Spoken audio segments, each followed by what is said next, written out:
Hello, evening everybody. Hope everyone's all good. It's Wednesday on the 4th of December now already, so we've already smashed through into December. So I don't know where the rest of the year's gone now. It's just flown right past. But yeah, welcome to MOC Heads 2.8. So today we have the awesome SlimJimLEGO, who'll be talking us through his build. And yes, there's lots to discuss there because there's quite cool little bits of movement and storytelling, keeping with this medieval theme there as well. So I kind of lost my thread then. Sorry, I got distracted by something over there. Sorry. Oh, terrible. I'm terribly distracted all the time. But yes. So yeah, I'll say good evening to you all as well. So we have Ulrika's here. Hi, Ulrika. You're that side of the chat this time. So I hope you've had a good week. Mark's here as well. Evening, Mark. Hope you're good. And we have Simon as well. Hi, Simon. And I also said hi to anybody watching on Twitch because we are on both at the same time. I do try and make sure I do reply. I'm not brilliant at Twitch, but you know, it's just a learning curve with anything like that. I've put a poll up. I hope the question makes sense. It makes sense in my head, but then that means I've written it down, and also the translation between my head and what I've written sometimes is a little disjointed, but it's the thought. So basically the poll is asking today, basically just do you stick with one theme when you're mocking? So you've got the options are yes, no, you have a wide range, or no, but you will when you start, assuming you will start. If you don't start, then I guess no. But yeah, okay. So anyway, enough random chat for me when I'm just jabbering as on. But yeah, so without further ado, I'll bring on SlimJimLEGO, also known as James. So hello, evening, James. Hey, Daz. Nice to be here. Yeah. How are you doing? You good? Yeah, I'm good, thank you. I'm good. Yeah. How are you? Yeah, I'm not too bad. Not too bad. Yeah, just had a realization that it's the first Wednesday of December and time is marching on very quickly towards the end of the year. So it's a bit. Well, you don't need to think about all of that yet, do we? Well, no, not yet. No, no, not yet. Oh, the screen's just got fun. Okay. But yeah, so yeah, obviously here to talk about you yourself and your brilliant MOCs. So I guess we'll just jump straight into it if that's all right. Yeah, absolutely. Yeah, let's go. Okay. Okay, so I guess the first question is then if you just tell us a little bit about yourself in your own words about your MOCs and your MOC journey, maybe. Yeah, okay. So, you know, like all of us, I loved Lego as a kid.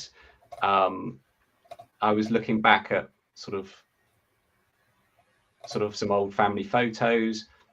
1984 was a big year for me and my brothers. We got all of the well, not all, but a lot of the castle range from 1984. So that definitely has had a big influence on my sort of journey.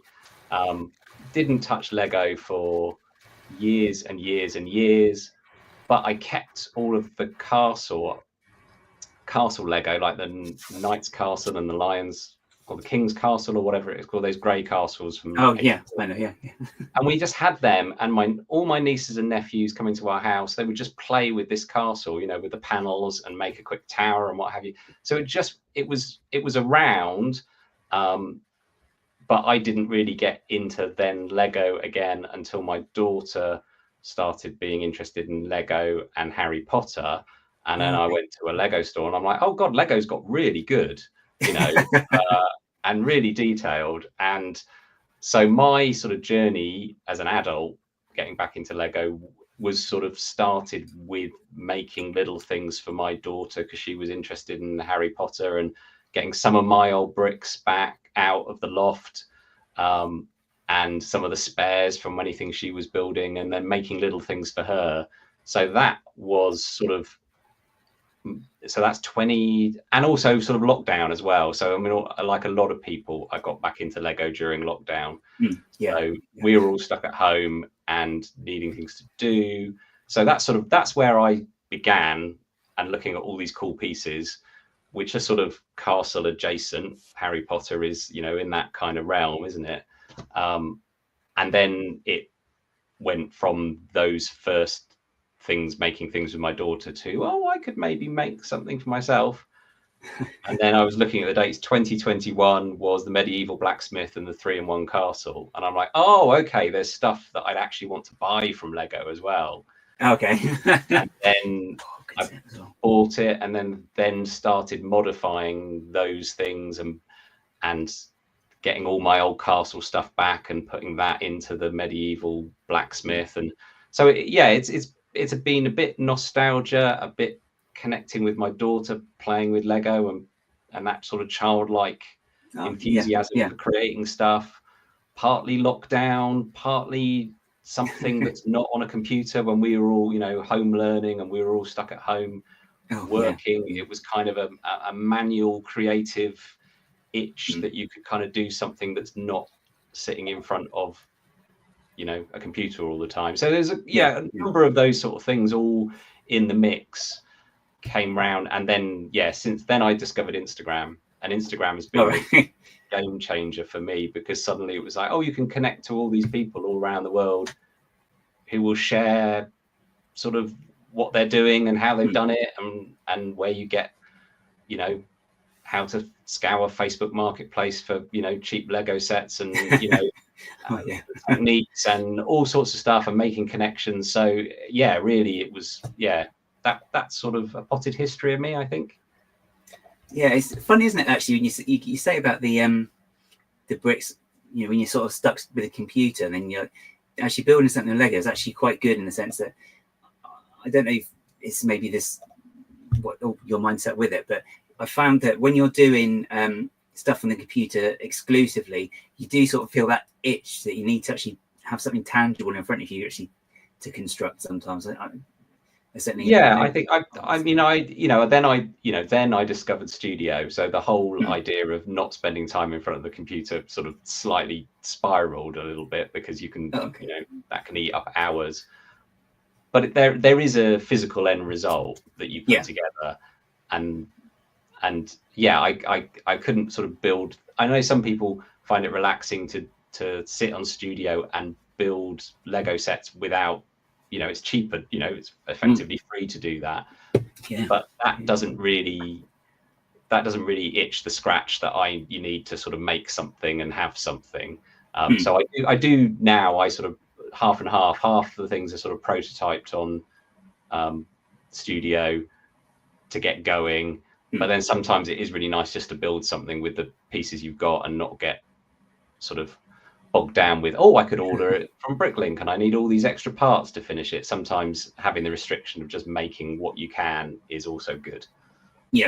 So you mentioned Studio then. So did you sort of start doing that during the lockdown as well?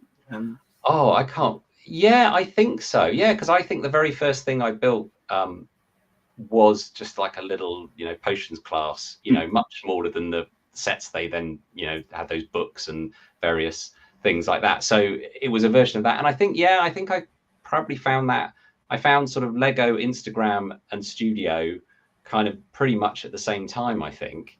And then just sort of explored all of those avenues. And how do you sort of find Studio to work with? Because I know it certainly has its quirks, to put it nicely. Well, I think Studio is amazing. You know, so I work in animation, and some of the software that we use for animation is well, every software has its quirks. Software that costs thousands of pounds has its quirks. So I think Studio is amazing for a product that's free, and its interface is really quick to learn. I think that, you know, software can have a sort of, you know, there's a sort of ramp of knowledge of how long it takes you to get anywhere. And I think Studio has a very shallow sort of ramp of, you know, you can, if you know Lego a little bit, and you know what to, you know, how to find a brick and what maybe, you know, what bricks might be called. You know, you can actually click something together and make something really quick. If you've never done any 3D software at all, and that I think is really good. And yes, you can criticize it for various shortcomings, but I think it's a really amazing tool. Yeah, and so I work in like 2D flat drawn animation, so actually it's kind of fun to jump into a 3D world, and a kind of simplified, you know, it's a very, you know, compared to Blender or Maya or some other, you know, more sophisticated 3D modeling software. It has its limitations, but then I think it's super quick as well, so you don't get bogged down with the technicalities of it all. There's a limited palette of things and a limited palette of colors, and yes, there's a limited palette of how well you can render it and the controls of lighting or animating anything. But just to actually get something together, I think it's an amazing tool. And it's funny you mentioned about the colors actually as well. It's so you probably found as well when you sort of came back to Lego as well, how the color palettes kind of quadrupled at least since, like, because I think in the 80s it was, what was it, blue, yellow, red, black and white, I think it was, wasn't it? Something like that. Yeah, all of those sort of shell garages. And I mean, am I too old or too young? Too old to kind of have that sort of throwback to black trees. People in the sort of castle building get very nostalgic about trees being black, because in the 80s, for all the Forestman sets and the Wolfpack sets, all the trees were black because they didn't have all of that. They didn't have brown, or they didn't have all those pieces in brown. Whereas to me, I'm kind of like, well, no, trees should be brown, right? But yeah, that's right. I totally get that nostalgia, because, you know, part of the Lego is a nostalgic kind of sort of feeling that we all get with it. But I see all the, you know, even the Lion Knight's castle that I've got up there, I swapped out all the trees to be brown, because to me it just sort of looked weird that they're black. But then that speaks to, you know, certain group of people who are, you know, who all got castle sets in the sort of mid or late 80s. So yeah, but to your point, yeah, coming back, I'm like, oh, dark tan, that's interesting. You know, and kind of, and you know, yeah, definitely it felt like, you know, and Harry Potter kind of was definitely in that kind of sphere as well, of sort of more realistic and earthy color palettes. So yeah, that definitely caught my eye. Yeah, because I guess as well, because excuse me, because you mentioned that obviously you had like the medieval castles growing up and stuff. Yeah. I guess that sort of color palette is in keeping with that theme a bit more, because it's a bit more I say earthy sort of colors versus, you know, like the neon type colors you can get on some of the like city sets or some of the space sets, or Star Wars. I would say Star Wars, but that's just grey. So yes, yeah, I think I think it was partly coming back to Lego. I was kind of, it wasn't like, oh, I could definitely do Castle, or I had, you know, I wanted to necessarily reconnect with Castle. But I think also the sort of limited palette means you can take apart the medieval blacksmith and make something else within the medieval world that kind of looks reasonable. Whereas I think, you know, if you take apart some other Lego sets, there's a sort of, you know, that might have lime green accents and, you know, bright something, you know, like what else can you make? So sort of starting out back into Lego, actually having a restricted palette, I think kind of helped me, because I could go to the pad wall, get some grey masonry bricks, get a bit of, you know, bit of ground, make a something much more easily than if I had chosen to, kind of get into another theme. So I think it's a good sort of entry level kind of sort of theme to get back into Lego with. Okay. So you mentioned as well then that you did started building just some Harry Potter stuff to start with. So is that the pictures that you've shared? I know there's some Harry Potter. I think there's a little grid of some of them. I'll bring that up there as well. So that's this one, isn't it? Yeah. Okay, so this is just like small bits, and I guess you've made then just with the parts you had available? Yeah, so you can see I started really small, like 6 by 6. You know, at this point I didn't know that people made habitats on slightly larger, you know, things, and I could have maybe done habitats, but I hadn't heard of that. So I was kind of like, oh, I'll just try and do something little. So I think that the little bed was one of the first things I made, and then yeah, just so most of that is built in physical bricks. There's a couple of studio kind of things going on there, but it was just seeing a little part and raiding the, you know, what I could find on Pick a Brick, and then I discovered Bricklink. So it was kind of like, oh, I could just order a few little things. So it was, you know, really, you know, like, you know, pence and, you know, pennies and a few pounds worth of, you know, from one seller or something, just to, you know, augment our little collection of stuff. But then also it does give me proper joy to make something that's got all the modern parts, but there's maybe one part in it that's from my childhood Lego collection. That still gives me, you know, that's really lovely. And then, you know, to give that to your children to play with is kind of really lovely, because it sort of connects them to your, you know, childhood and whatnot. So yeah, that's kind of where I started, really. Pretty small. I mean, it's just, I mean, things as well, even sort of that small scale, I mean, there's still a lot of detail in these as well. I mean, you know, you can just look at it and you know exactly what, you know, which some of the things are. So you've just got like the picture there, and see Harry hanging on the windows from must be from Goblet of Fire, when he's got a horn tail chasing him. Yeah. See, but I think it's also it's good as well, because it's another one. So I'm quite keen on people doing smaller builds sometimes, because I think it's very easy for people to assume that they have to be massive all the time. But it's great seeing stuff like this as well, because I think it's a really good place for people to start, and good well, not, I don't want to say entry level, but I think it's just a good place in general just to be building as well, because you can just do it your own way and just see how much detail you can put in. Because it's the same with your harbour mock as well. There's lots of little details or story points throughout the whole build. So I think doing something like this is maybe a good sort of springboard into that sort of storytelling. That makes sense. Yeah, when I was chatting to, you know, some, you know, kids, younger people at Steam at my sort of first proper show, and you know, a kid was like, oh, I don't know where to start, and I'm like, just start with an 8x8 or a, you know, if you have a 16 by 16, and make that as good as you can make it, and then if you enjoy it, you can then, you know, double it, or and that's all I'm doing. You know, all of my little builds on my harbour that we might see in a little bit all started off of like, oh, there's an interesting part, I could make a something, you know, fishmonger or something, and it starts off on its own little base, you know, its own little 8x8 or, you know, whatever, 8 by 16 or what have you. And then the idea of growing it into a harbour has only sort of happened organically. I didn't start out saying it's going to be 7 base plates wide and by whatever. And so, yeah, I think there can sometimes be a bit of scale inflation with Lego, that people, you know, you do see people make amazingly, just fantastically amazing large things, but the largeness is not the whole reason why it's fantastic. Yeah.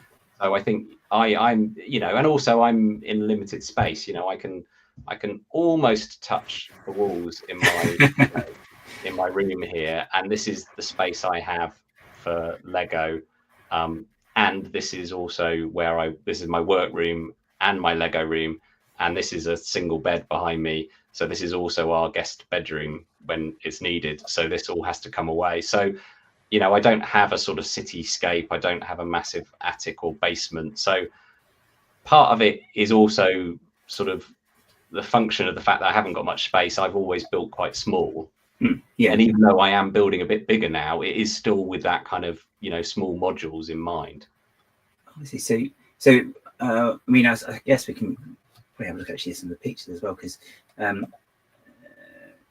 this is that is the 3-in-1 castle. So that was the sort of first Lego set I sort of bought for me, or maybe the medieval castle, medieval blacksmith was first. I can't quite remember, but this is definitely then the next step. So it was kind of like, oh, buy something, right? You get all the parts, but then you could make it, you know, better, more in what I would sort of do. There was quite a lot of colours in the 3-in-1 castle. Yeah, light greys and dark greys and what have you. So I was kind of like, oh, okay, so maybe I can take the building technique, which I didn't have at that point. You know, I didn't know how to start building something like that, but I could sort of take their carcass of their bare bones of like how they worked it all out, but then I can just kind of rebuild it using the color scheme or the bricks or the textures that I wanted. So yeah, that's a kind of reskin kind of in between. I don't know, we've called it a mod, or I don't know, it's not a MOC. It's sort of somewhere in between.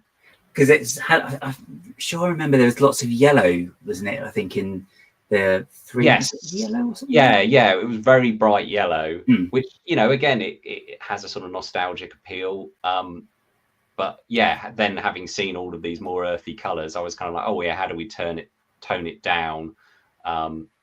Yeah, I think the building in the middle of the sort of Tudor beamed bits were all yellow. Yeah. Oh yeah, and Ulrika's asking, can you fold all the pieces in on this one? Or? Yes, yes. So it was basically the same footprint. I think the towers I widened and maybe deepened, but yeah, the basic functionality of it was still as was. I mean, that's long gone. I mean, that's the thing. I'm not a displayer at all. So I've got the Lion Knight's castle. Oh, I can show you. I've got the Lion Knight's castle, you know, and it's being picked apart slowly for, you know, and I haven't, you know, I will eventually, you know, as I did with this one, go, well, there's no point displaying half a picked apart model. So yeah, all of that stuff's in the harbour behind me. Okay, so I suppose that if you've got a set, I mean, like that as well, I mean, it's good for maybe learning some new techniques, and then if it's not something you have much attachment to, or you can then use it for parts as well. I mean, I imagine it'll probably save some bricklink quarters as well. Yeah, that's it. And it's that sort of what's giving you the sort of I like the making aspect of it, and I might feel differently with this one when I sort of get it to a stage where I'll say, oh, okay, that is really good, and I might want to keep it. But yeah, certainly early on, it was also sort of cost and space. And yeah, I'm a collector of dust. I see people with these pristine collections, and I don't know how they keep them all dust free and don't knock them out off shelves. And yeah, maybe I'm just clumsy. Oh yeah, that's just. I mean, I think I've managed to put some of my stuff behind like a glass door, but no, it doesn't. Yeah, I think I need to look into that. Of some things that I want to sort of keep a bit more pristine, and yeah, that's for another day, I think. And just as I've just thought, so have you still got all of your old Lego still, or is that kind of just all being used and picked up? No, I've got all of our childhood Lego of me and my brothers. It's all still in the loft. I raid it every now and then. We have quite a lot of Technic, and then suddenly I'm now building up and needing sort of cliffs and mountains and harbour walls and things, and then suddenly it's like all this old Technic comes into its own, and I'm sort of putting all of later on we'll say some of the movement I've put into the harbour. A lot of that is the Technic, because Technic hasn't changed. Technic has changed, as in all the panels and all the shapings of all the cars, and that looks amazing, but the actual functions of gears going through Technic bricks and the gear side, that's all the same stuff. So that has given me really a lot of joy of the fact that I almost have no bricklink orders for Technic stuff. If I need some axles, I'm like, yeah, still got the big box up in the loft. I can, I'm up there on my hands and knees scrambling around trying to find, gears and stuff. Oh yeah. So yes, I've still got all of it. And yeah, little bits of it find their way into my build still. Okay. And is there like any particular, or a couple of bits that have maybe been used a bit more, I suppose, as like particular good parts as well? Because I know we don't have a lot of the panels pieces, for example, anymore, which they don't seem to do. No, and sort of a lot of my sort of childhood castle, it's all the old grey. and we didn't necessarily look after our Lego brilliantly. So there's lots of sort of bite marky, old grey, slightly sun damaged stuff. And with all the, is it sprue marks where they, on the side of a brick, you'd have a little nick on there. So there's quite a lot of that stuff. But then there's things like, I'm going to pull this apart. I don't know if you can see this, but, just that hair piece, which was from the 1980s, that was sort of the medieval female figures would have that kind of, you would kind of call it. And that gives me great pleasure that's from my childhood collection. That fits perfectly within, for a little statue or what have you. So, and I've also got one with the CMF with the sort of curly wig. I can't remember what that was, but it's that kind of combining sort of old and new kind of, makes me happy really. So there's sort of definitely there's bits that I find them in the box and go, oh, that can work for a different way, than it was originally intended. It is quite good sometimes is finding a different way of using something as well, because I think there is a skill, isn't it, to it, of people being able to look at something that, I don't know, maybe a hat, but they don't necessarily see it as a hat. They'll see it as like with the botanicals. That's probably quite a good example. When they just have hats and they turn out to be like petals or like having said I'm not a displayer and I'm not really into sort of Lego sets, but the Friends Botanical Garden I thought was just amazingly brilliantly inventive. That was like my set of the year. I just thought it was so great, and also the kind of scale of set I enjoy making. I sort of liked the Lion Knight's castle, and I like it as a model, but I did get slightly bored putting grey bricks, Maybe that's also because it's sort of what I do sort of as a hobby as well, for my own things. But I thought the Botanicals Garden, that one was, I don't know, I haven't seen the newer, bigger one in person, but that one I just thought was fantastic. There's all sorts of like saxophones being used for orchids and things. Really great.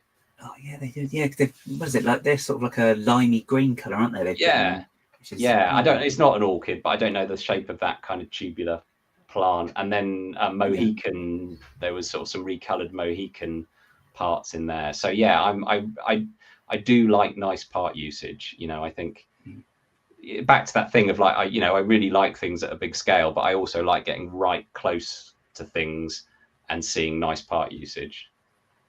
And is that something that you've been able to take forward in when you've been mocking as well?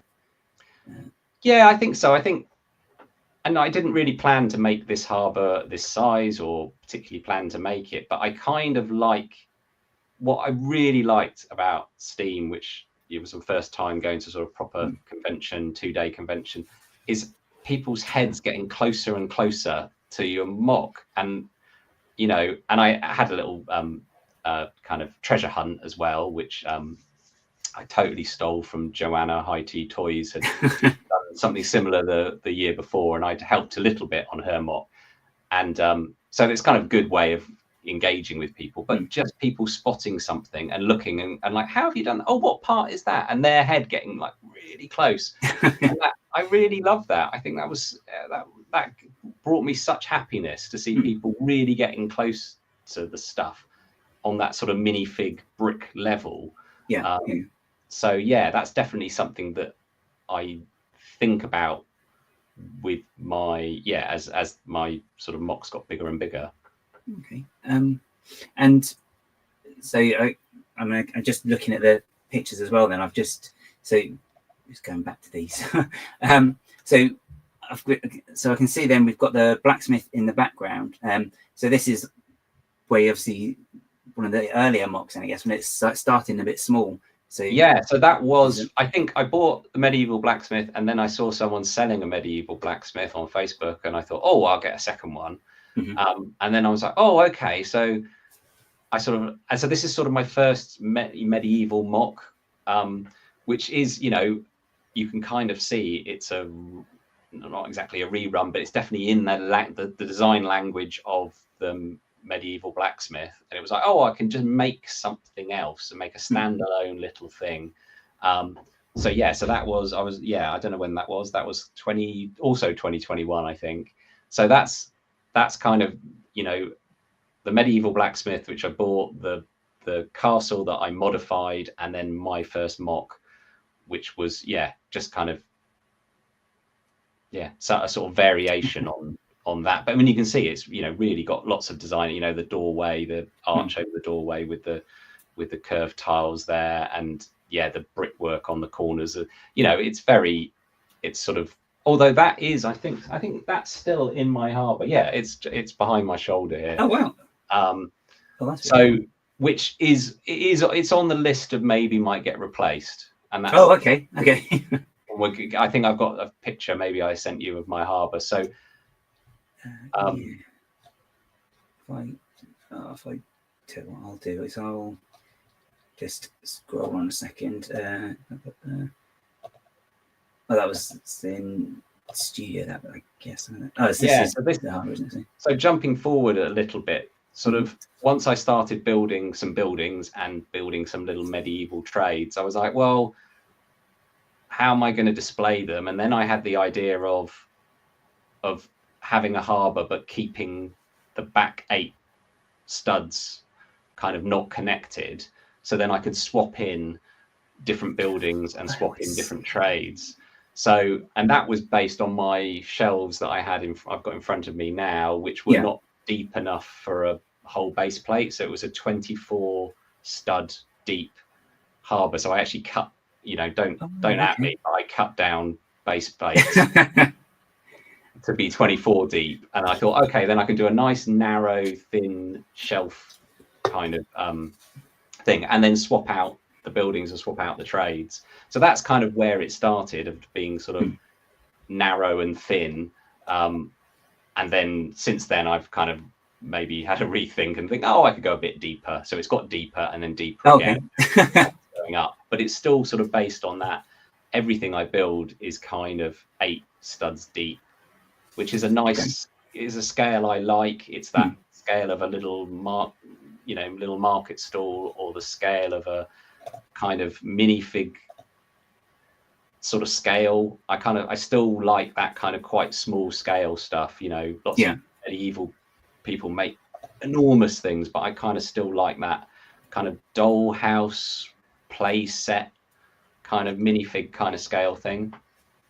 Yeah, it's fun, isn't it? Because I remember growing up, as you say, like most of the sets were, because they're all all pretty much always open backed, aren't they? Unless they're, you know, the 18 plus. And there is something about it, because they're just really easy accessible. But then I think being able to swap the modules out like that is, as King Oldendorf said as well, it's really, really nice idea as well, because then you can just reconfigure it as well. So it's, you know, if you were to display it like that as well,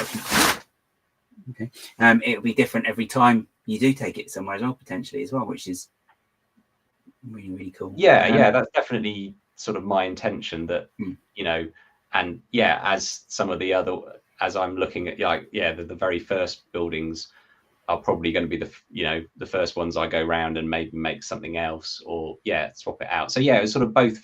This is way before I was thinking of displaying at a show. It was sort of more for kind of like, well, I have some of them tucked away in a drawer, or some of them in a box somewhere, and then some of them out. So that's kind of my sort of system, if it is a system of which has then got complicated as I've then put lots of Technic in. I had this kind of like really neat system of like 8 studs at the back, but then there's motors and axles and all sorts of gears and all sorts of things going on in there now. So it's not quite as simple as it ever was. As everything is, stuff gets more complicated. Yeah, as you sort of learn a new skill, it's like, well, the same with anything, isn't it, as well? You know, you want to find ways of being able to showcase that or incorporate it as well. Yes. Yeah, and I think even the C there is like tiles stuck right on a base plate, because I didn't know any better. And then of course I wanted to raise that because I wanted to put, you know, things underneath, and then I had to spend ages, you know, getting all of those tiles off directly onto a base plate. Oh, okay. So yeah, it's gone up as well, and it's gone back, but it's still retaining that kind of sort of that basic idea of the last eight studs aren't connected. And I've also noticed as well, actually, we talk about techniques. I've noticed the Tudor-like or effect here Yes. with this slope here, which, just to bring it right up to date, I've noticed, which is what we're getting on the modular that has been. I hadn't seen exactly how they were doing theirs. That I mean, this.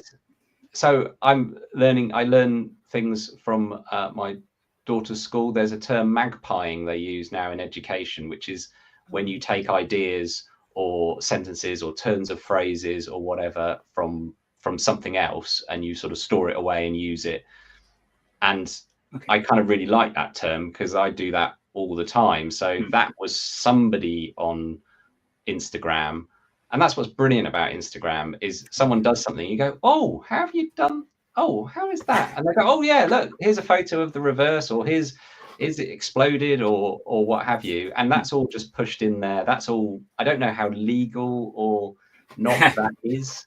I don't really take great store in people proclaiming things to be legal or otherwise, but they are just stuck. They are jammed in by friction.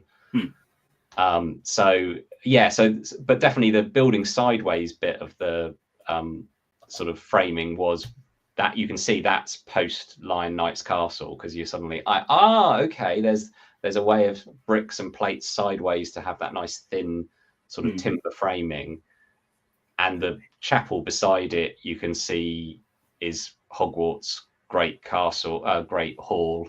Oh yes, which we have downstairs on display. And so I was looking at that for years, going, yeah, I could kind of do. I really like that sort of chapel, which is just stacked windows behind a arch kind of thing. So yeah, you can definitely see aspects that I've magpied from official sets or from people on Instagram or what have you. It's yeah, I think Vicky, she's Vicky's saying she's a magpie as well. But yeah, I think it's quite good as well, though, as you say, when you go to shows or with some official sets, there's always something I find on there that maybe you'll catch your interest and you think, oh, I really like that. Maybe and it'll stick in your head. And then when you come to build something, maybe a year or so later, you need one particular thing, you don't know how to do it, and that will just suddenly pop into your head. So like the you've seen the Rivendell set with the roof. That's such a lovely technique, and it's like, oh, it's got to be a way to use that, because it's such a it looks great when it's all finished. Yeah, what the Lego designers do, they sort of really do sort of push the design sort of language forward. Yeah, and yeah, the Lion Knight's castle, you can see lots of people doing castles in that kind of the way they did the towers and the way they've done the arched windows and offset windows and stuff, and the timber framing. And yeah, you see it all the time. And yeah, I don't know if there's a picture of, I did a little spiral staircase outside one of the towers, and that was copied directly off the Birch Books modular. So yeah, there's lots of little bits that are all taken from lots of places. Oh, this is fun. So the tanner at the bottom left. So we've got all of we've got a lot of brick heads downstairs, and so my daughter's Spice Girls, Airy Spice, was sat there for ages, and I kept looking at it, thinking, what can I do with that kind of leopard print? Oh, it's a print. It's a brick, not a tile, so I can't have it. What do I? And then so then eventually, so that was the seed piece for that kind of. Finding, well, not finding, having that kind of access to that, and then even the sort of milliners kind of the sort of Mike, I can't think of the right word, but fabric seller, top right. The contents of the drawers, they are bricks that were the bottom of Harry Potter figures. Oh yes, I know. They have the that's the 1x2 1x2. pieces, But wasn't yeah, it? so they were using those for the Yule Ball maybe set that span round. We had that one. So again, you kind of like, you just look at something and go, oh yeah, okay, there's a sort of and there's a bit of bricklink ordering bits of other pieces. But yeah, you're right, you sort of see something and you go, oh yeah, I'll just store that one away and maybe use it another day. And as we're talking about parts as well, do you have a favorite part that you like to or is it your kind of like go-to part that you bring your mock in, or one? Yeah, well, yeah. I mean, I could be, really boring and say a grey masonry brick because I use by the gazillions. But hang on, so I really like. Well, I really like both of those. I don't know if you can. I'm not very good at all of this. So basically, the 1x2 plate with a rail. Oh yeah, I know. Yeah. With a 1x2 jumper is my sort of go-to to sort of get a kind of half brick offset, especially because I'm all about the facades of buildings. I don't build the back. I don't. So it's always that kind of how to break up the flatness of a kind of a building, and is so it's sort of window ledges and door frames or just some texture in something. So I kind of really like that kind of trying to break away from the sort of the sort of solid facade. So yeah, those are the ones that I'm always like, oh, I haven't got enough brown ones of those, or I haven't got enough grey ones of those. So yeah, they're always in my bricklink order. Okay. So is that just so like if you're ordering, I don't know, masonry bricks in particular colour, if they sell some of those, you'll maybe chuck some of those in the basket as well. Just oh god, yeah, and a lot of the sort of little inspiration for lots of my builds are then going just through someone's bricklink, because you're ordering some. Sometimes there's, I think really mundane orders, but then you go, well, yeah, I might just go and have a look what they've got in the minifig utensils thing, and you go, oh, okay, back to your point of a reuse of something. I know I really like on some of the recent sets, I don't know what you call it, but a sort of furry sort of scarf that then is often used as birds' nests. It's in the Lion Knight's castle. So it's it's like a wrap, like a fur wrap around a minifigure. It's one of these things, isn't it? If I just go, that wasn't. Yeah, one of these things, I think, isn't it? It's not going to focus because I can't ever get it to focus. But no, it's the yes, the white thing, at the top. It's one of those sort of things that you kind of that are sort of classified as a minifig utensil, but then when you're looking in bricklink sellers, you're suddenly like, oh yeah, okay, that might be a utensil technically, but I could use it for some other use. So yeah, definitely I'm a lurker in lots of I think bricklink I take too long because I like just going through lots of different, looking at all the different people, what they're selling. And often it takes me so long that they then sell out of the thing. Yeah, I don't know if anybody else does that, but that's definitely something I fall into. Yeah, I think I've managed to do that a couple of times, and you find that you go to a store and it's got that one part that you do need, but then you have to like bulk up the basket. So you start going through and adding more and more bits, and then it gets to the point then when you haven't played, it's like, okay, well, I'll finish placing the order tomorrow, and then when it comes to tomorrow, it's not there anymore. It's like, oh. Yeah, and then quite often I'm kind of like, did I really need that part anyway? I mean, I think that's back to that. Studio is brilliant, and Studio's integration with bricklink is really great, but then I think that's can sometimes lead you down a path of thinking that you need bricks in order to make the thing absolute sing and be finished and be perfect. And sometimes one thing I really like, I haven't watched the later series, but I'm not going to forget his name, but Brickmasters Australia is Brickmasters. Lego Masters, sorry, Lego Masters Australia. Is it? Oh, what's the name of the? There's a judge on there.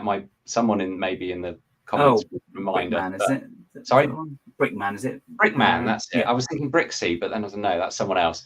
Brickman. What I really like I really like about the way he judges is he often takes the contestants and go, just take a step back and just have a look at it, just have a look at it, and I think that, not get, bogged down by the I do like details and I like nice part usage, and he does as well, but he also, I think that's a really brilliant thing of just look at it with fresh eyes, look at it, not knowing what you're, what it could have been or what it should have been or what you plan it to be. Just look at it for what it is. And I think that really resonates with me, because sometimes, I get myself bogged down with thinking I need, certain parts to make something, perfect.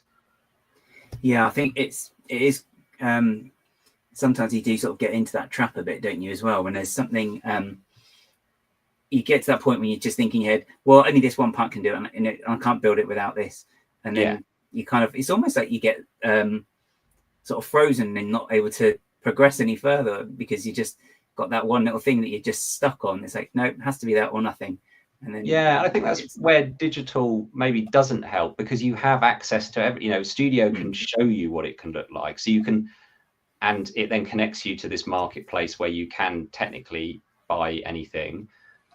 But that's not, there's something, there's bits of this that have been, meticulously planned out in Studio and ordered specifically the parts, but there's other bits that I've just built, and they kind of, I really like those ones. And there's a lot to be said. I mean, Lego is a limited system anyway. There's a limited number of bricks and a limited palette, and I think it's okay then to limit yourself further by the ones you've got.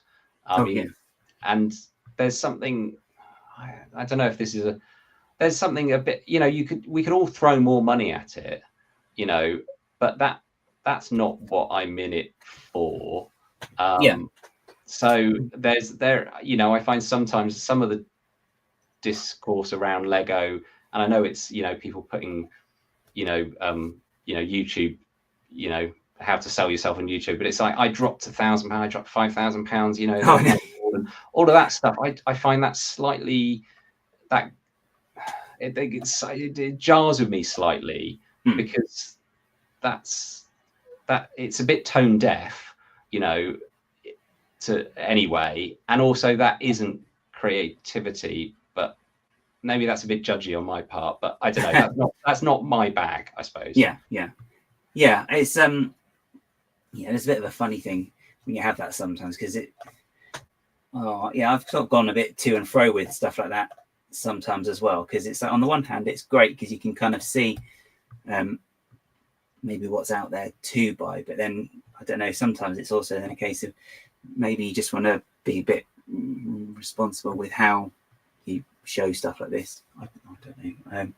I don't know. I think everybody's got their own sort of the point that they're comfortable with, and So we talk about some of these details as well. So if I switch over to what I'm going to do is, because I'm just, my brain's not working properly. If you talk about nice part usage, we have a look at we just have a look at the mock review, actually, because I think there's some that the one that you picked particularly has got some really good part usage on there. So just go change the buttons. So I've got to press the couple to change buttons. Okay, so this one is going to be in no particular order, because for some reason nothing's shown in the right order, which is typical. Quick second. No, it's not. It's 45. Right. So, sorry about this. Okay. Brilliant. So this is the one that you've picked here is we decided, was it scabram.build, wasn't it? We just, I think, it's not someone I've sort of particularly sort of interacted with much on Instagram. I think their name is Bram, so I don't know if it's Scabram or scabram.builds. And I would recommend their stream. It really cheers me up when they post things. because it's someone who's clearly into sort of twitching and bird watching, and so they build these really beautiful birds, and then also a couple of weeks after they post the new model, and then a week or so later they post them shooting them out in the wild. So this is completely different from sort of what I do, but I just and this one particularly caught my eye because it was pretty soon after that, the head there from the D&D CMF series, and yeah, I just thought it was really lovely. And it's such a strong series as well. Did you sort of find lots of inspiration in that series as well? I haven't. I am amazed. I think I'm quite slow, that I'm still building the stuff I started building in 2021. Okay. And I see people that do all habitats and have done all these amazing builds around the D&D figures, and I've got them, but I still haven't really quite molded them over. I introduced a few of them into my harbor for Steam in October.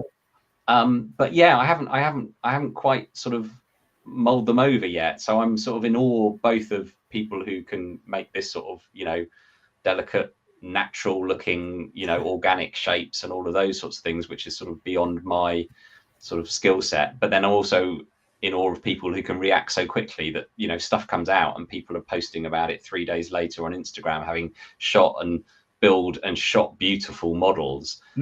So yeah, that's sort of partly also why this caught my eye, is kind of like, but also because I follow this person, so, and I think the rest of their birds are just really beautiful with some really nice part usage. For beaks and sort of organic shapes and feet and what have you. And then how quickly they can react. It is funny, actually, isn't it? Well, not necessarily funny as such, but just as you say, sometimes the speed in which people manage to get some of these builds done when something's literally just released, and then, as you say, within a couple of days they've got like a whole habitat, or they've done something with it, like this guy. And it's just, I don't know, it's just boggling sometimes, because it's just saying how quick they reacted. And I'm actually quite slow, because I've looked at this picture several times, and I've only just realised that it's actually a Lego fish in the water, and I hadn't even picked up on that at all. So I don't even know how they've actually managed to move that, to be honest. Unless it's just like a one-shot. Or if it's glued down. I mean, I don't know.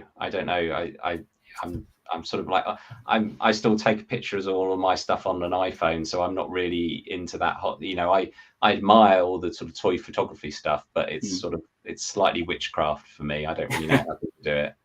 It's there is actually a page I know you can go to, and they do actually talk people through, or give you lots and lots of tips. They've got like an Instagram page and a YouTube channel as well. So it's all like, how you can set up lighting and all these little things you can use to make smoke effects that are relatively cheap. And but then they talk about some of these lenses, those probe lenses. I don't know if you've seen them.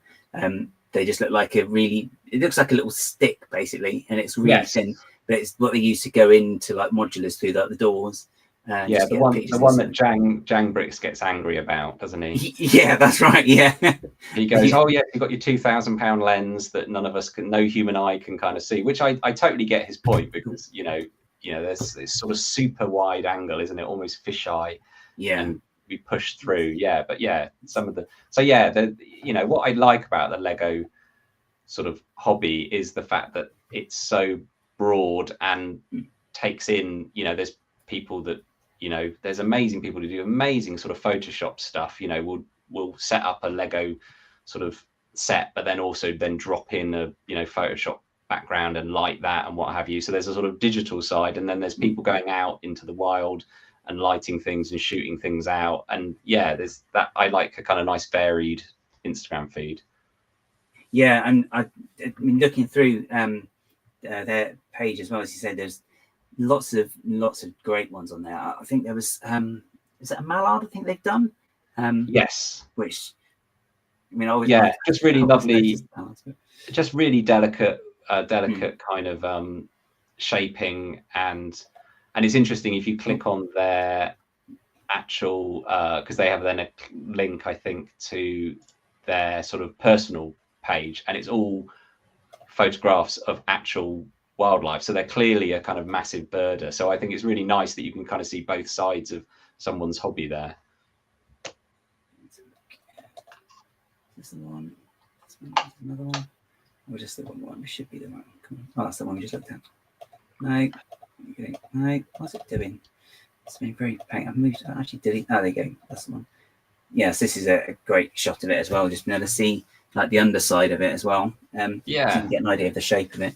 And I quite like the you know, because they've used to hold the feathers in. They've used those. I don't know what you call them. You know, the snot bricks, and they've got like the rounded edge on one side. They're like they look like a D if you look at it from the top.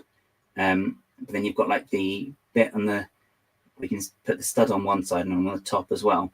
But they're really good because you can angle them because the back's cool, because one side's all curved. Which yes. Yeah. Okay. Yeah. Yeah.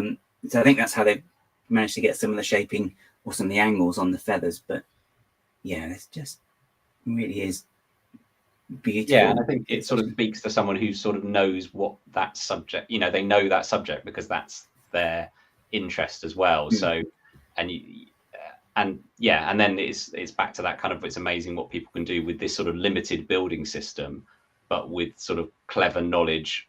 Yeah, it's really appealing.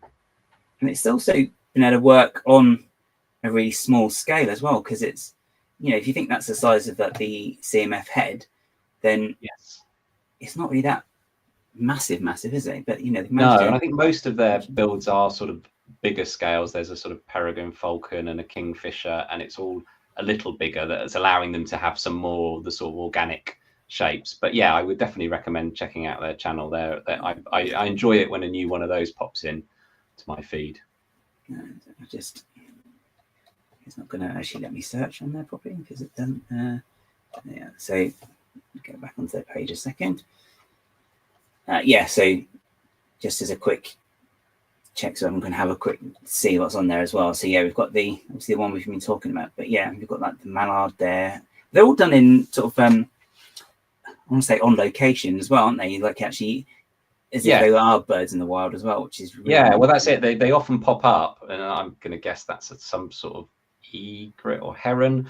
And, you know, yeah, it will pop up, and then a few days later or a few weeks later, it will then pop up in sort of situ. So, yeah, if you scroll down, there's just, yeah, I just think they're really great. Well, that's brilliant, that one. Kingfisher. Yeah. Oh, great. So, and that's Scabram.builds as well. So, definitely worth looking at their page as well, because, yeah, there's some really, really great stuff on there. Oh, and Blacktron t-shirt. Sorry, very easily distracted. Cool. And I will have a look. Oh, I see what's gone. I see what's done there. Cool. Okay. So that was Scabram builds, and then I just picked the one I found that I quite liked this week. That just popped up.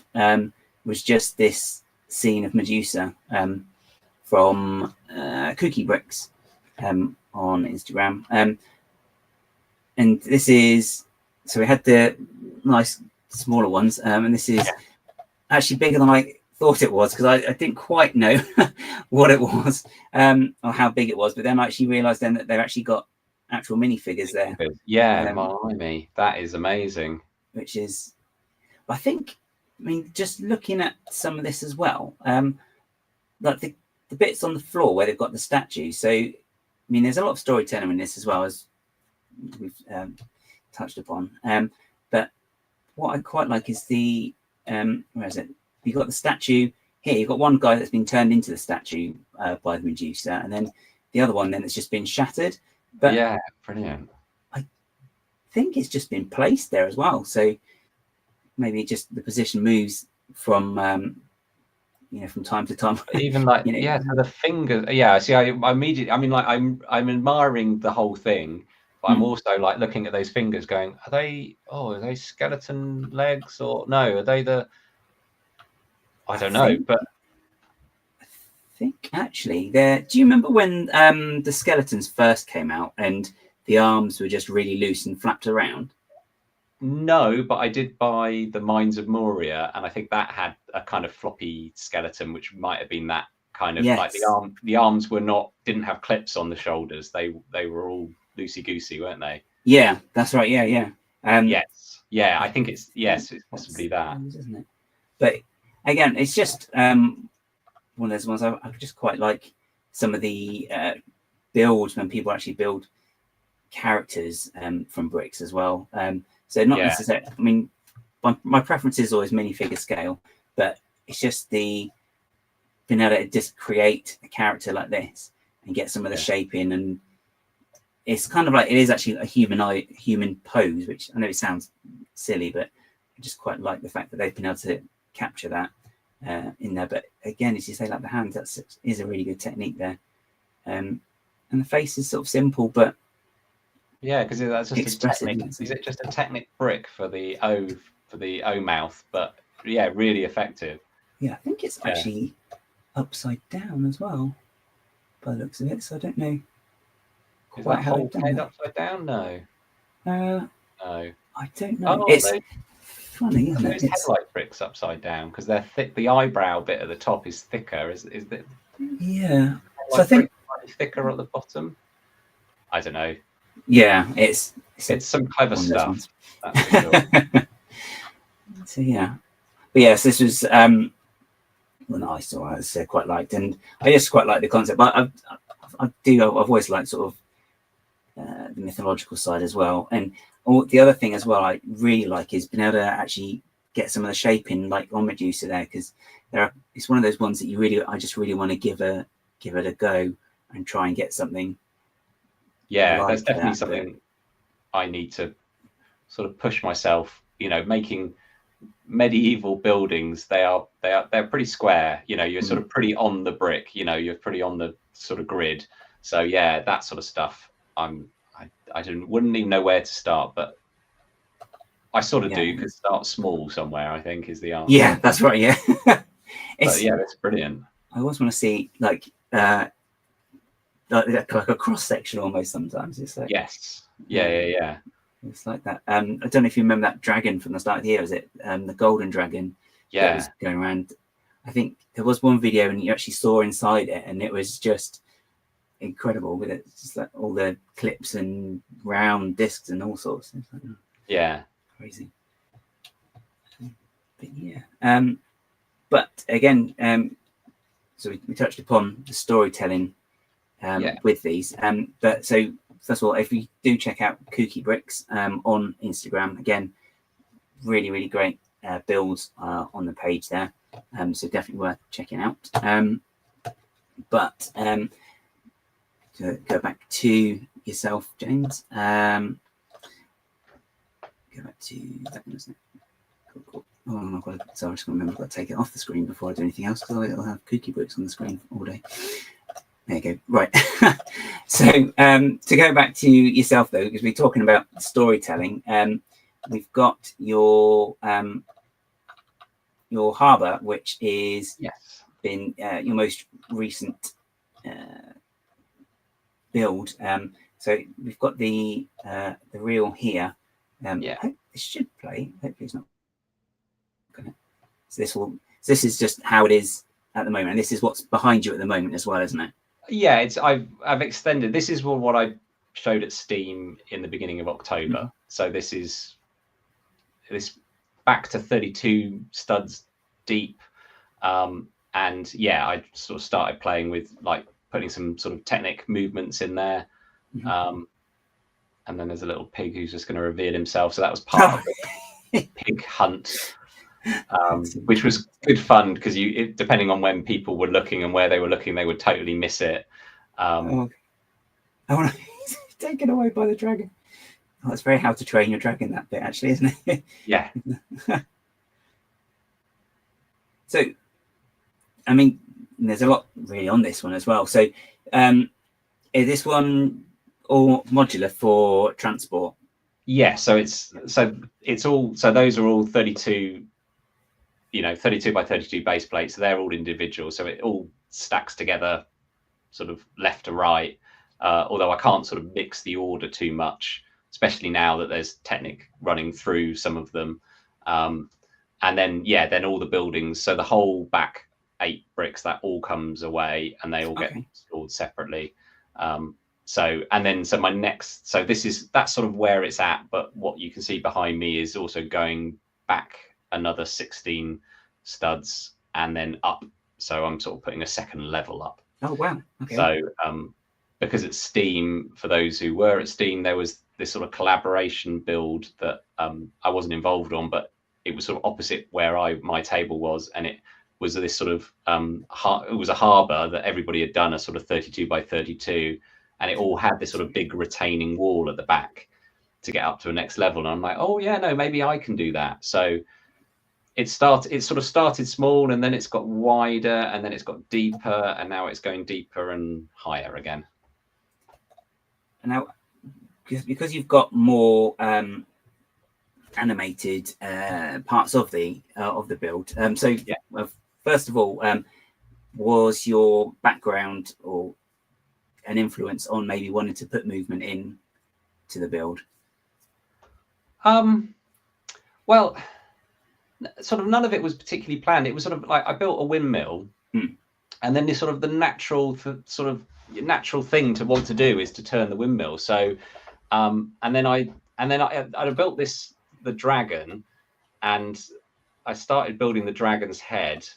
I thought maybe I have a dragon coming out of something or what have you. And then I realized building a whole dragon is like really hard and really parts intensive, and I didn't really know where to start. I'm really looking forward to the dragon that's coming out in January, just as a sort of dragon's parts pack. But yeah, I got that one going. So yeah, it was more the sort of like, the very first sort of show I did, one day show, I sort of just had it on splat. Is it splat cogs, splat gears, and I was turning it at the back. And then you kind of think, oh, well, maybe I could buy a motor. And then you sort of learn about Lego Technic, and, and you can see there, that's all of that sort of primary colors, all of the stuff that's inside, all the innards, all the Technic bricks, and a lot of the gears are all stuff from my childhood. So it really pleases me that I can kind of use all that stuff. All those gears are kind of old grey, from my, whatever it was, the forklift truck, the yellow forklift truck from the 80s. If you're old enough to remember that, we had that one, and that's just sat there up in the loft for years. So that's sort of. So it's found new life then. Found new life, yeah. And then the next thing, going to shows, meeting people and chatting to people, and like, oh yeah, look how well they've people like their bricks, like their sets up. So that's something I want to look forward to for next year for showing, is to add some lights into it as well. Okay. So I mean, the Technic then, that's something like a new skill then that you've developed for this. Yeah, so I did a lot of Googling of kind of like, how do you change, how do you limit rotation, like that I don't even know what you would call what that is all doing, because I'm not particularly mechanically minded. So like lots of Google, lots of YouTube videos of people making Technic things. And anytime I can sort of see, how's someone done that? So on Instagram. So that's sort of, I don't know what that's doing, but I copied that from somewhere and cobbled it together, and it seemed to work. And excuse me. And so, because you've got a lot going on with the Technic. Really, I'm just looking at the motion as well. That's just, there's so much going on with that as well. My gosh. I think what I didn't want to do, I sort of originally thought, well, I don't want to do the minifigures, because sometimes it can look a bit weird if some of the minifigures are doing something and some of them aren't. And I wanted to sort of avoid the just bobbing up and down. but actually all that other stuff is really hard, you know, sort of. But yeah, I've sort of, is it I can't remember the name of the company. They were at Steam. Is it Tech Bricks, who they do all the kits and all of the different sort of brands that are not Lego for all of the sort of motors and things. Oh, is it? I think it might be Cube Bricks. Oh, yes. Is it Cube? I can't remember what the name. There's the company that sells them, and then the brand, the different brands. Yeah, Cube Bricks, and then you know you can connect it to your phone. So, because I was sort of looking into wanting to delay things to make them look more organic, so they weren't doing the same things over and over again, or adding some sort of variation in things, or pausing, and to do that with sort of mechanically is kind of well beyond what I could do. But then chatting at Steam to those guys, they were like, oh no, you can just have it and you can program it so it's on your phone, and you can program to do something, rotate for a while, then pause for a while, then rotate back the other way, and I'm like, oh okay, so that's something I'm looking into, to sort of add some more organic movements to get it away from feeling too mechanical. And is it all run off just the one motor, or have you got like just a couple? I've got, how many have I got? I've got one. See, I didn't know anything about Lego, and Lego, I have to say, make it really hard. You go to the Lego store in London, which I do occasionally, and you ask them about motors, and they don't really know because they don't stock them, which is really weird. Because you kind of think kids and families would be like, well, how can we make our Lego models move? They didn't really know very much. You could order them and they're out of stock and they're really expensive. So I got the new, I can't remember, there's the old system powered up and the new system is power functions, or the other way around. Okay. So I went with the Lego one, but then I discovered you can buy them much, you can buy off-brand motors at, a quarter of the price that Lego charge. So that's my Lego motor, my one Lego motor. And I thought I could run everything off one. And then I discovered that if you gear things down to make them slower, you also lose torque. Is that right? So eventually you run out of juice, that you can't run low. Yes, circuit cubes. Thank you, Ian. I've just seen that come up. Yeah. So I thought I could do it all off one, but running things really slow, then also you kind of, So I think I've got 4 motors at the moment. Okay. So that's like a new, so you've got the motors at the moment, and then you want to incorporate lights going forward. And do you have like a plan in place for? No, not really. None of it's been particularly planned, because I didn't start with, this is going to be this big light you might if you had a city or you had a particular display. I mean, my harbour fits onto a 6-foot wide display table, so I kind of think I've either got to double it in width, but I haven't really got the space for that. So no, I don't really know. I think I'll sort of hopefully be able to display again at Steam if it's different enough. And I'm thinking some of the shows in sort of April next year, a bit closer to me, that I'm sort of aiming, hopefully maybe Reading Brick Show or Where's the Brick or something like that, is kind of my thing of like try and get the Harbour 2.0 kind of ready with some more motion and some more lights. But beyond that, I haven't really thought too far. Okay. And so which bit then, this is probably a horrible question to ask actually, but do you have a particular part of the harbour that you're most happy with, or is that maybe your favourite part of the harbour? Yeah, I think so this sort of goes down really well. So part of my harbour, I don't know if I sent you, did I send you pictures of the close-ups of some of the harbour? Oh yeah, that one actually.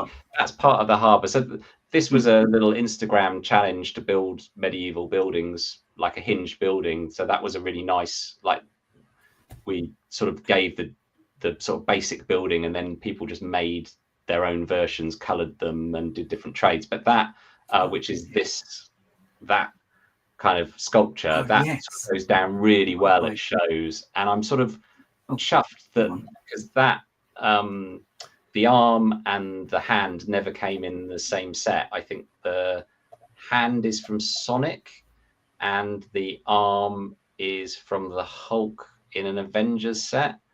So I'm sort of kind of I'm really chuffed as a little kind of thing, as an idea, and I think that was born out of going through someone's Bricklink and suddenly going, oh yeah, that arm does come in one. There's a hand. Oh yeah, there's a hand. Right, I can put that thing together and that thing together, and that really, you know, like sort of the nice part usage geek in me really likes that, and the fact that that gets such a nice reaction from people is really, yeah, it's really lovely. So I think as a sort of talking point and as a kind of nice little thing, I kind of like that combination.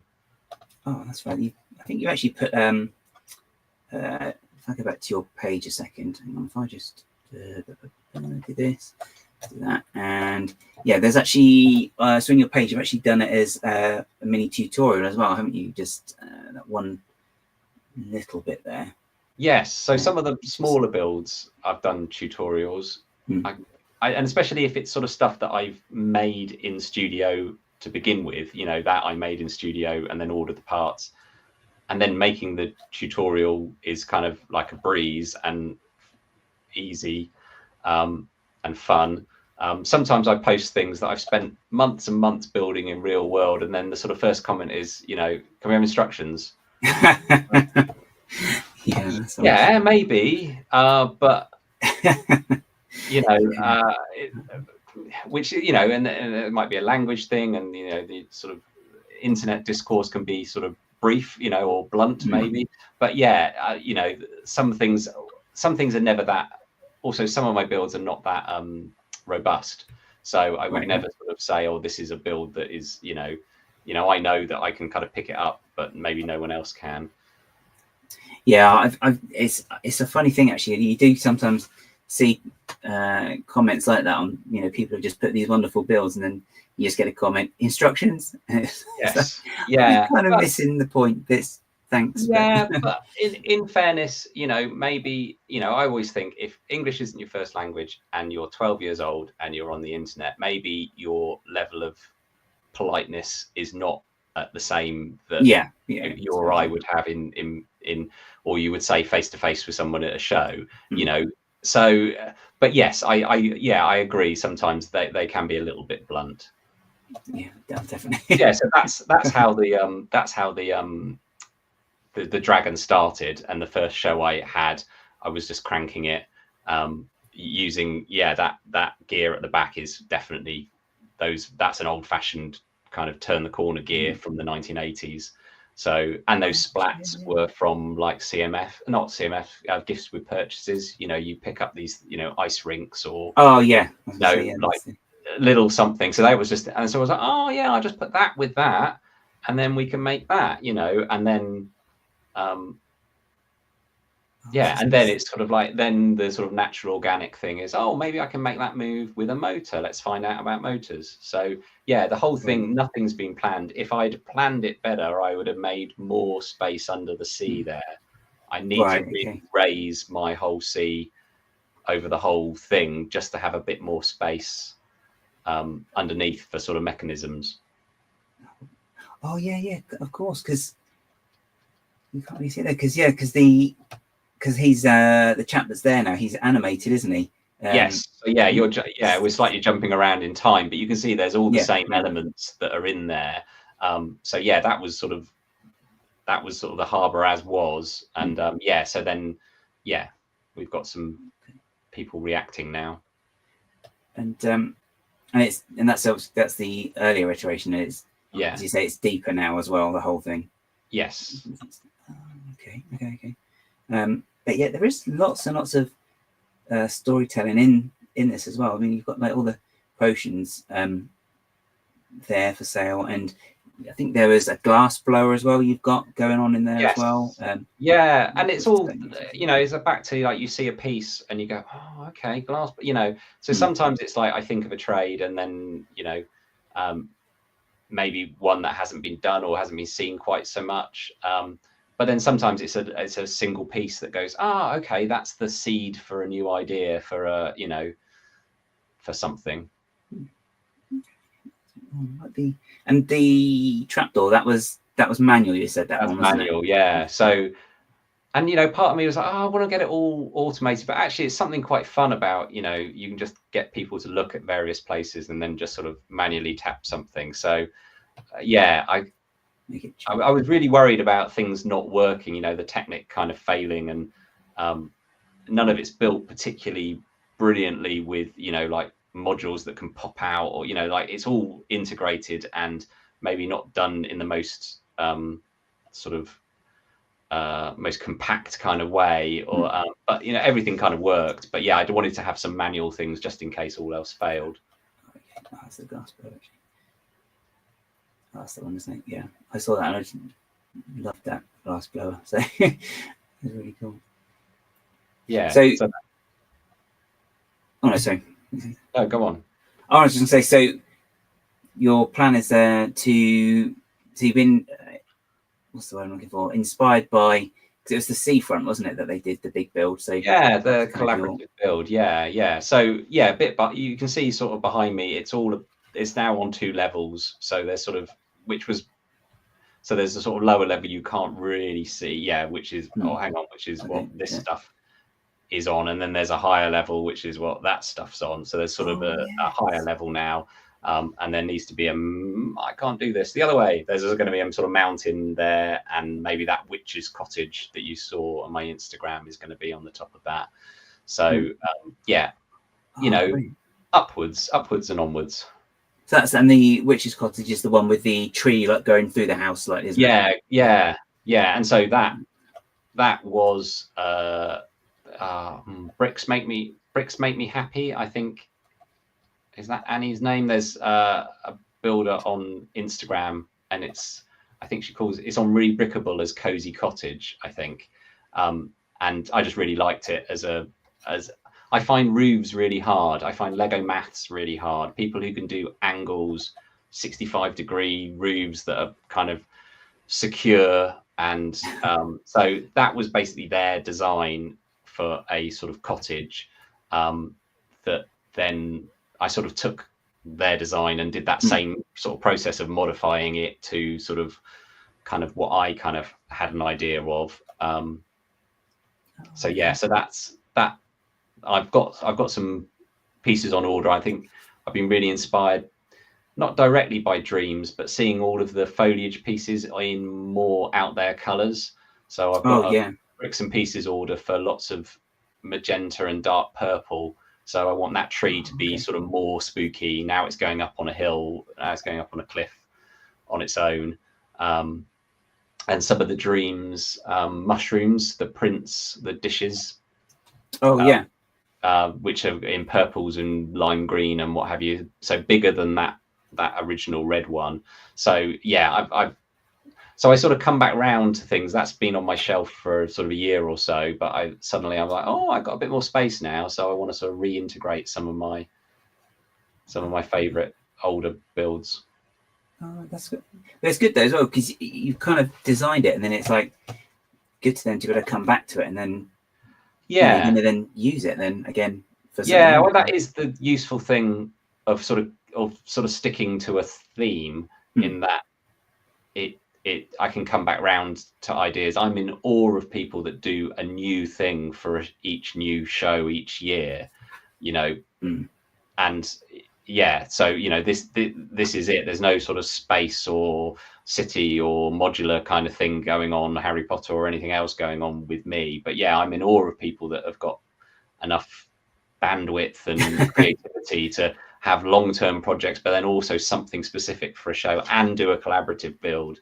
Yeah, I mean, yeah, it does get sometimes it's just so much going on, for it seems, and you just, as you say, just being able to do like 5 different things like that, it's just crazy when you're trying to just build one as well. So and do you think you'll always stick with medieval theme, or? Well, I don't know. I don't know. I'm sort of I mean, I was I was sort of like getting into medieval Lego. You know, you see all these builders building really massive, and lots of like there seems to be lots of in Germany, lots of amazing castle builders, and it was a bit intimidating to start. You know, because you see all these people building at such scale and with such detail and what have you. And I found my way in, and you know, sort of learned and grew. And I think I might be able to do that with space. I mean, the two things I loved as a kid was Star Wars and Lego. Okay. Yeah. Okay. Star Wars Lego doesn't really float my boat, weirdly, although it would have blown my mind when I was 8. There was Star Wars, you know, that sometime in the future there was going to be Star Wars Lego. But I did see the cantina, and I'm like, oh yeah, no, I can kind of get behind more than the grey starship kind of side of things doesn't really appeal. But because I think it's that back to minifig scale storytelling. You know, the cantina was this amazing location from the original Star Wars, and you could see where you could augment that and build on, you know, and I see people do, you know, big sort of dioramas are based around that, and that appeals much more than a really big starship that's all exterior. I do like the minifig scale, so maybe something along those lines, but I don't know yet. Okay, cool. So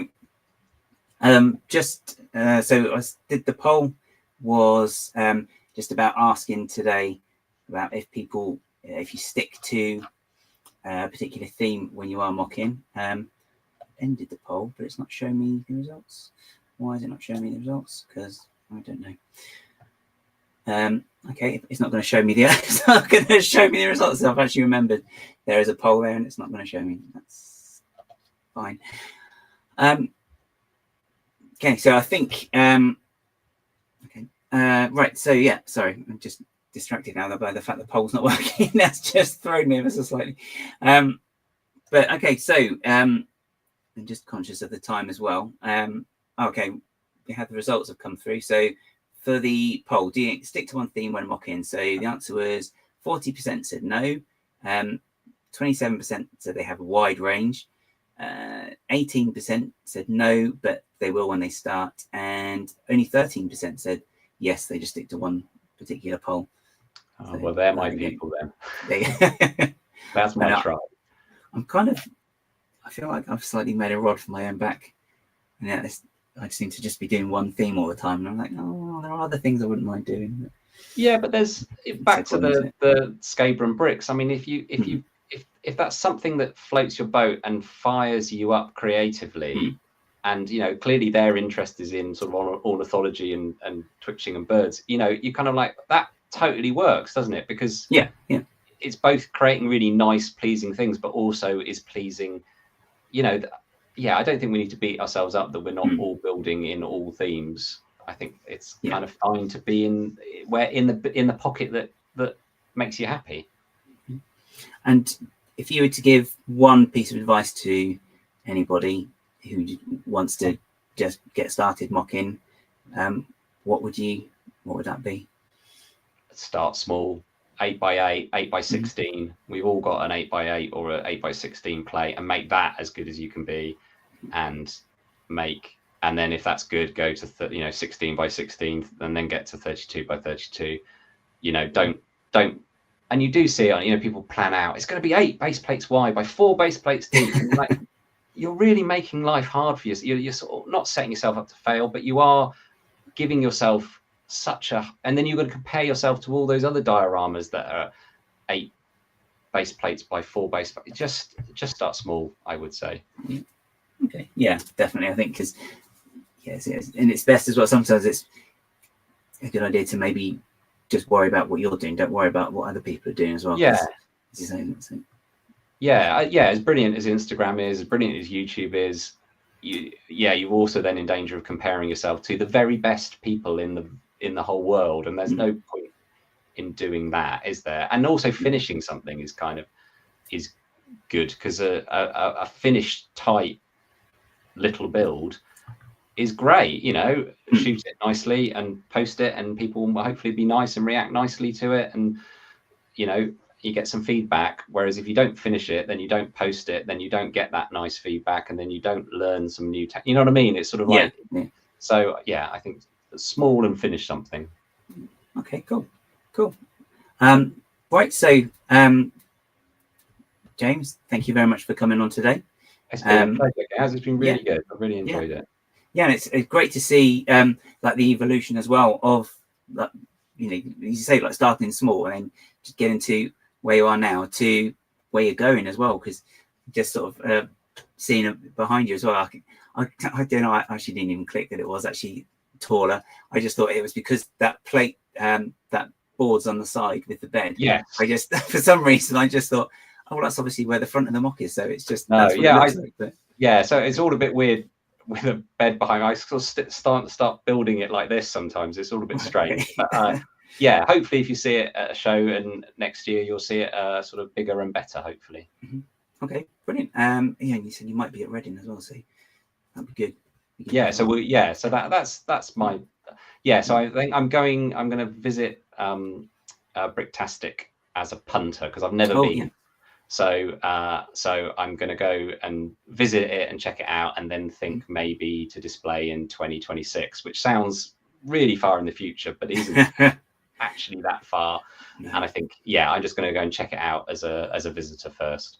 Okay, brilliant. Okay, great. Well, we'll look forward to seeing you there as well. And otherwise, we'll see you at Reading. But otherwise, just do check out James's page on Instagram, which is at SlimJimLEGO, where you've got more harbour and you can see the progress of it and all some of the little elements that have gone into the big build as well. So, okay. Brilliant.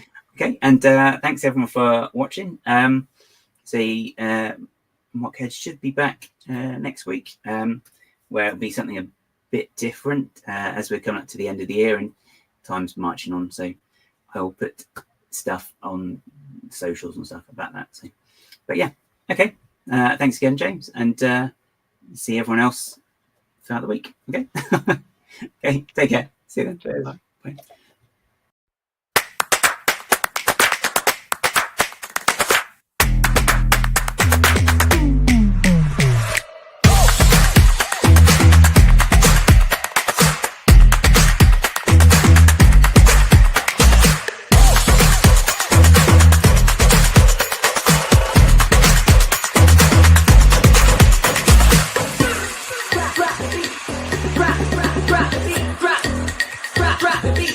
Rock.